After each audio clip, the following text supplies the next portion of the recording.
সহযোগিতা করুন, ঠাকুর বাবা আমার একটু সহযোগিতা করো বাবা, তোমার কাছে হাত ধরে কই বাজার, তুমি আমার কিছু সহযোগিতা করো। সালাম আলাইকুম। আমার খালা আসছে, দেখেন আমাদের দোকানের সামনে অনেক কান্নাকাটি করতেছে। তার দুটা বাচ্চা আছে, দুটা বাচ্চার সংসার অনেক কষ্ট।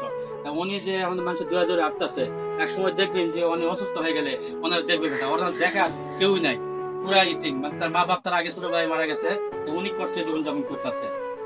অনেক টিকা লাগবে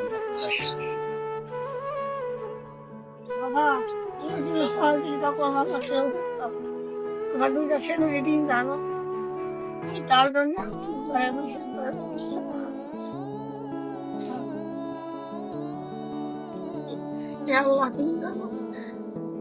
কান্দেন না, আল্লাহ যদি কোনো দয়ালু ব্যক্তি থাকে তারা আসে আপনার কোনো সহযোগিতা করে থাকে, ইনশাল্লাহ আপনি